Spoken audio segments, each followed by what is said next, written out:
여러분께서는 주 5일제를 아십니까? 네, 주 5일제는 종래 일주일에 일요일 하루였던 휴무일을 이틀로 늘려 5일만 근무하는 제도입니다.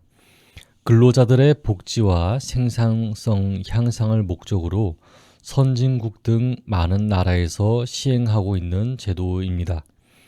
우리나라에는 2003년부터 2011년까지 8년에 걸쳐 단계적으로 시행되었습니다. 주 5일 근무제는 1908년 미국 뉴잉글랜드의 면 농장에서 유대인의 안식일을 위하여 토요일에 쉬던 것에서 처음 시작되어 1926년 헨리 포트가 토요일, 일요일에 공장 기계를 강제로 꺼버리면서 노동자들을 위해 복지 혜택을 부여한 것을 시작으로 전 미국 기업에 전파되어 1938년 법령으로 지정된 것에서 유래했습니다. 자, 그런데 만약에 주 5일제에 대한 강경법이 시행했다고 하면 어떻게 될까요? 주 5일제가 지켜지지 않을 때 기업당 2억 원, 일하는 개인당 1천만 원의 벌금이 내려진다면 말입니다. 3회 이상 걸렸을 때 국외 추방이라고 합시다. 아마 난리가 난리도 아닐 것입니다. 토요일과 일요일에 병원이 강제적으로 문을 닫고 당장 응급 환자는 병원을 찾지도 못하겠지요. 대통령이 예외가 있겠습니까? 가장 위대한 사람이 예외가 있을까요?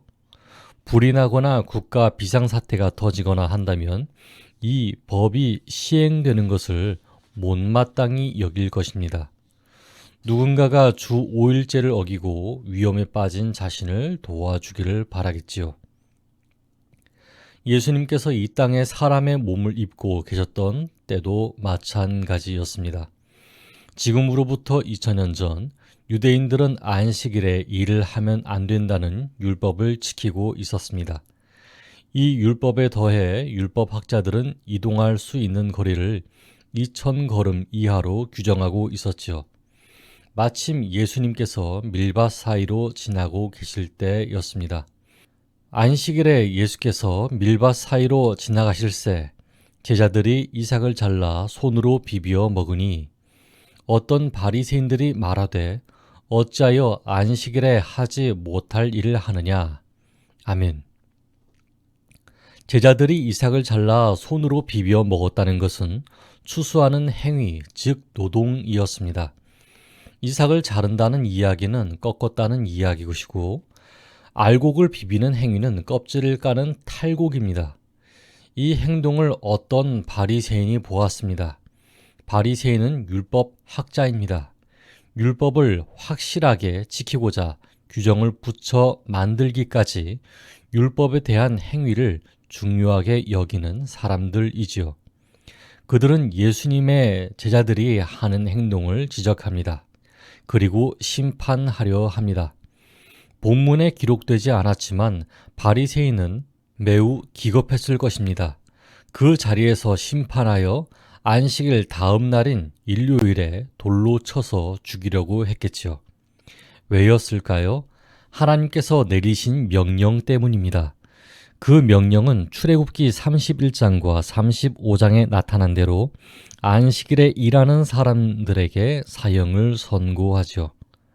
그러나 예수님께서는 안식일을 그렇게까지 지키는 것이 하나님의 뜻이 아님을 알려주십니다.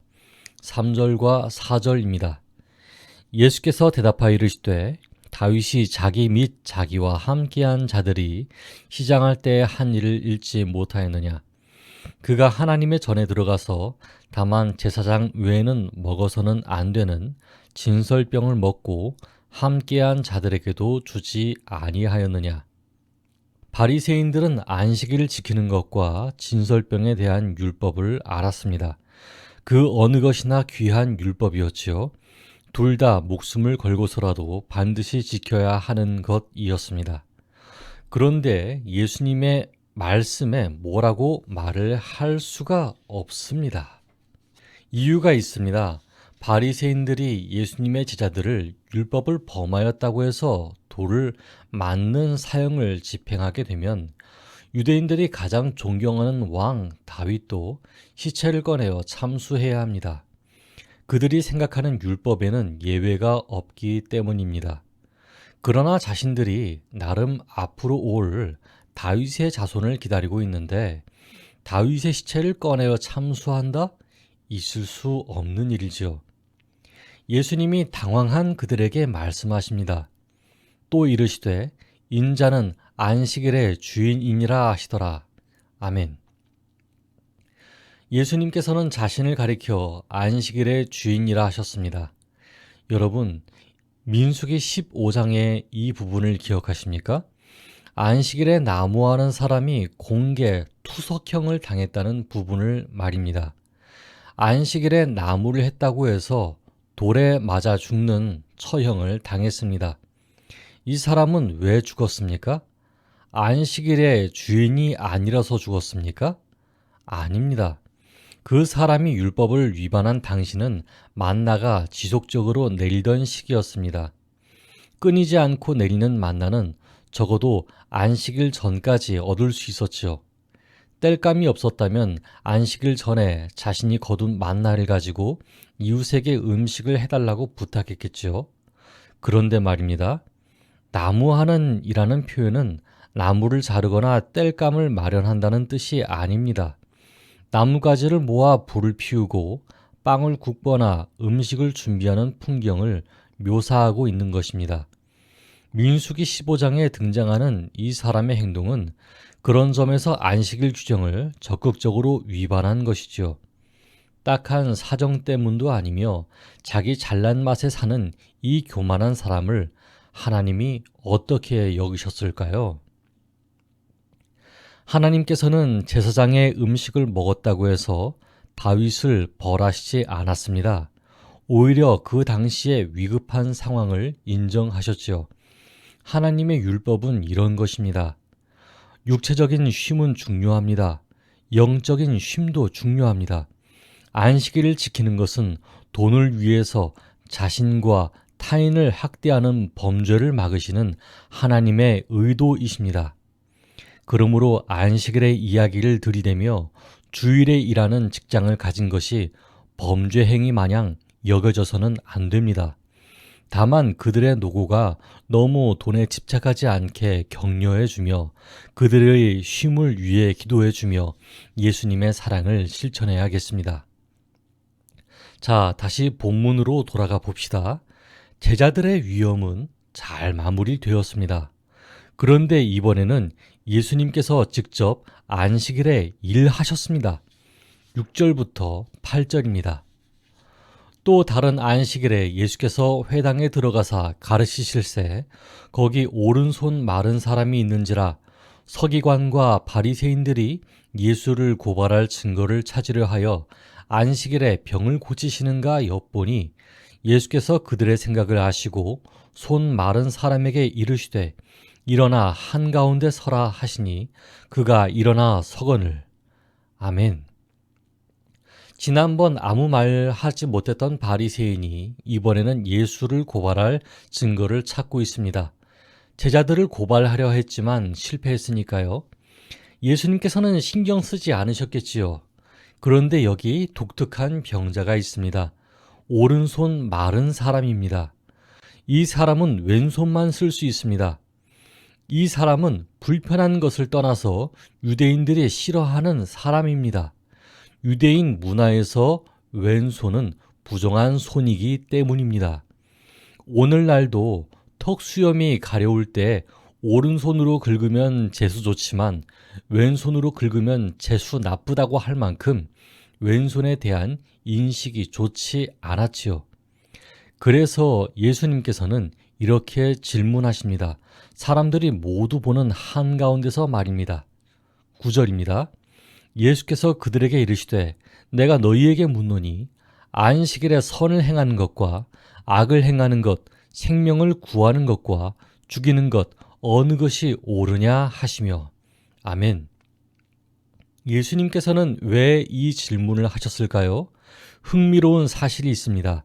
예수님께서 등장하시기 전 예루살렘 성전을 비롯한 국토가 그리스의 안티오코스에 의해 점령당했습니다. 이 때문에 유대인들은 거룩한 성전을 침범한 안티오코스에게 분노하고 있었습니다. 이때 유다 마카베오 형제가 나타납니다. 이들은 전통적으로 안식일마다 칼을 내려놓는 유대인들에게 상황의 급박함을 전하며 안식일에도 싸워야 한다고 주장했습니다. 치열한 항쟁 끝에 예수님 오시기 164년 전 예루살렘이 탈환되었고 성전은 다시 여호와의 성전으로 복구되었습니다. 유대인들은 이 날을 기념하며 기뻐하고 예수님이 활동하시는 때까지도 후전절을 지키고 있었지요. 예수님은 안식일에 피 흘리는 전쟁을 하면서까지 성전을 탈환한 것을 빗대어 생명을 살리는 구하는 것, 즉 치유를 하는 것 중에 무엇이 중요한지 물으셨습니다. 네, 아무도 대답하지 못했습니다. 후전절을 기념하여 지키는 유대인에게 있어서 안식일 전투는 필요한 것으로 여겨졌으니까요. 예수님께서는 그들의 모순을 지적하신 것입니다. 이윽고 예수님의 치유가 시작되었지요. 10절입니다. 무리를 둘러보시고 그 사람에게 이르시되 내 손을 내밀라 하시니 그가 그리하매 그 손이 회복된지라. 손이 회복된 그 사람은 얼마나 기뻤을까요? 손이 마른 것 때문에 외면받았던 지나온 날들이 깨끗하게 위로받고 씻겨졌을 것입니다. 여러분께 이러한 예수님의 치유가 있기를 바랍니다. 여러분들은 율법을 지켜오셨습니다. 잘 하셨습니다. 하나님께서 기억하실 것입니다. 그러므로 이제는 율법을 내려놓으시기 바랍니다. 우리에게는 율법의 구약적 행위가 의미가 없습니다. 율법의 완성인 사랑이 의미가 있습니다. 이제 우리가 지키는 것은 주일입니다. 더 이상 안식일이 아닙니다. 주일은 토요일이든 일요일이든 상관없습니다. 율법의 날이 아니라 하나님의 뜻을 실천하는 모든 날이 주일입니다. 예수님께서 자신의 구주이심을 고백하는 날이 주일입니다. 예수님께서는 안식일에도 일하셨습니다. 직업 특성상 자신이 교회에 나갈 일요일에도 일하고 있다고 해서 절대 자신을 비하하지 말고 자부심을 가지시기 바랍니다. 그래서 사장님들은 사원에게 적절한 쉼과 보상을 주는 것을 자랑스럽게 여겨 주십시오. 만일 이윤을 위해 일주일 내내 노동을 강요하시면 바리새인과 같을 것입니다. 여러분들이 하나님께 지혜를 구하면 지혜를 주실 것입니다. 만일 그러한 배려를 악용하는 사람이 있다면 하나님께서 기억하시고 안식일에 나무한 사람처럼 여기실 것입니다. 그런 분들은 하나님께서 참으실 때 얼른 돌이키시길 바랍니다. 그러나 기억하시기 바랍니다. 하나님께서는 예수 그리스도를 통해서 우리와 진실하고 적극적인 관계를 맺고 싶어 하십니다. 그 의도는 사랑입니다. 사랑을 받아들이시면 좋겠습니다. 예수님을 통한 사랑이 삶을 움직이기 시작하면 세상이 움직이기 시작합니다.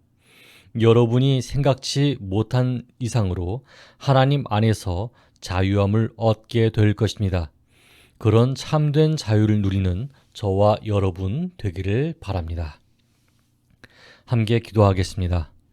하나님 감사합니다. 오늘 우리에게 성경을 통해 예수님의 뜻을 알려주셨습니다. 우리는 오래전부터 주일을 안식일처럼 지키고 율법을 지키는 것이 하나님을 사랑하고 예수님을 섬기는 것이라고 생각해 왔습니다. 그러나 우리가 잘 알지 못할 때조차도 하나님께서는 율법을 삶에 적용하려고 애쓴 우리를 사랑하셨습니다. 하나님, 다만 우리가 서로에게 강요한 율법 때문에 우리 안에 정작 있어야 하는 사랑이 없어진 줄을 아십니다. 율법은 이방인인 우리에게 폐하여졌는데 여전히 마음이 유태인처럼 율법을 정확하게 지켜야 한다고 이야기하고 있습니다. 하나님, 우리가 노임받게 하여 주시옵소서. 그래서 하나님의 뜻이 예수님을 통하여 어떻게 전파되었는지 깨닫게 하여 주시옵소서. 더 이상 타인을 괴롭게 하지 않으며 안식일에 대하여서 스스로 얽매이지 않도록 도와 주시옵소서. 예수 그리스도의 이름으로 기도드렸습니다. 아멘. 감사합니다. 다음 시간에 뵙겠습니다.